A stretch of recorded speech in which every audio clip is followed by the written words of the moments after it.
পুতিনের বাসভবনে হামলা মেনে নিতে পারলেন না নরেন্দ্র মোদী। পুতিনের বাসভবনে হামলার চেষ্টায় একেবারে ক্ষোভে ফেটে পড়লেন ভারতের প্রধানমন্ত্রী। পুতিনের বাসভবন লক্ষ্য করে ড্রোন হামলার দাবি উঠতেই বিশ্ব রাজনীতিতে তোলপাড় কাণ্ড। পুতিনের বাড়ি টার্গেট, রাশিয়ার অভিযোগে উত্তপ্ত আন্তর্জাতিক মহল। একসাথে 91টি ড্রোনে হামলার দাবি উঠল যুদ্ধের নতুন নাটক। তবে কি শুরু? এই খবর শোনা মাত্রই কি বললেন নরেন্দ্র মোদী জানেন? দেখুন, রাশিয়ার প্রেসিডেন্ট ভ্লাদিমির পুতিনের বাসভবন ক্রেমলিন লক্ষ্য করে হামলার চেষ্টার খবর প্রকাশ্যে আসতেই আন্তর্জাতিক রাজনীতিতে তীব্র আলোড়ন সৃষ্টি হয়েছে। এই ঘটনাকে ঘিরে নতুন করে উত্তেজনা ছড়িয়েছে রাশিয়া ইউক্রেন যুদ্ধের আবহে, যেখানে ইতিমধ্যেই বিশ্ব রাজনীতি দুই শিবিরে বিভক্ত। এই ঘটনার পর প্রথমে মুখ খুলেছিলেন মার্কিন প্রেসিডেন্ট ডোনাল্ড ট্রাম্প। তারপরেই বিষয়টি নিয়ে প্রতিক্রিয়া জানালেন ভারতের প্রধানমন্ত্রী নরেন্দ্র মোদী। পুতিনের ঘনিষ্ঠ বন্ধু হিসেবে পরিচিত মোদীর বক্তব্য আন্তর্জাতিক মহলে বিশেষ গুরুত্ব পেয়েছে। মোদী স্পষ্ট করে জানিয়েছেন তিনি রাশিয়া ইউক্রেন যুদ্ধের অবসান চান এবং সেই অবস্থানে কোনো পরিবর্তন নেই। তার মতে কূটনৈতিক প্রচেষ্টাই এই সংঘর্ষ থামানোর একমাত্র কার্যকর উপায়। যুদ্ধ পরিস্থিতিকে আরও জটিল করে তোলে এমন কোনো পদক্ষেপ নেওয়া উচিত নয় বলেও মন্তব্য করেন তিনি। মঙ্গলবার এক্স হ্যান্ডেলে করা একটি পোস্টে মোদী লেখেন, রুশ প্রেসিডেন্টের বাসভবনে হামলার খবরে তিনি গভীরভাবে উদ্বিগ্ন। পাশাপাশি তিনি সংশ্লিষ্ট সব পক্ষকে শান্তি প্রতিষ্ঠার লক্ষ্যে চলমান কূটনৈতিক উদ্যোগগুলিতে মনোযোগী হওয়ার আহ্বান জানান।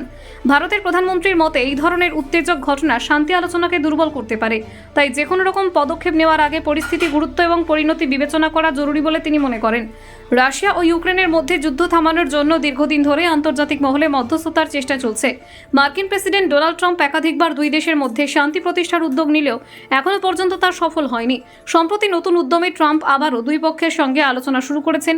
তিনি ইউক্রেনের প্রেসিডেন্ট ভলোদিমির জেলেনস্কির সঙ্গে বৈঠক করেন এবং রাশিয়ার প্রেসিডেন্ট পুতিনের সঙ্গে একাধিকবার ফোনে কথা বলেন বলে জানান। এই কূটনৈতিক তৎপরতার মধ্যে রাশিয়া অভিযোগ তোলে ইউক্রেন পুতিনের বাসভবন লক্ষ্য করে হামলার চেষ্টা করছে। রুশ প্রশাসনের দাবি অনুযায়ী সোমবার রাতে স্থানীয় সময় নভগরড এলাকায় এই হামলার ঘটনা ঘটে। রাশিয়ার বক্তব্য, ইউক্রেনীয় সেনা একসঙ্গে 91টি দূরপাল্লার ড্রোন ব্যবহার করে হামলার চেষ্টা চালায়। তবে রুশ সেনাবাহিনীর শক্তিশালী বিমান প্রতিরক্ষা ব্যবস্থা সবকটি ড্রোন প্রতিহত করতে সক্ষম হয়েছে। ক্রেমলিনের দাবি, এই ঘটনায় কোনো ক্ষয়ক্ষতি কিংবা হতাহতের ঘটনা ঘটেনি। বাসভবন সম্পূর্ণ সুরক্ষিত রয়েছে বলেই জানানো হয়েছে। তবে হামলার চেষ্টার অভিযোগ পরিস্থিতিকে নতুন করে উত্তপ্ত করে তুলেছে।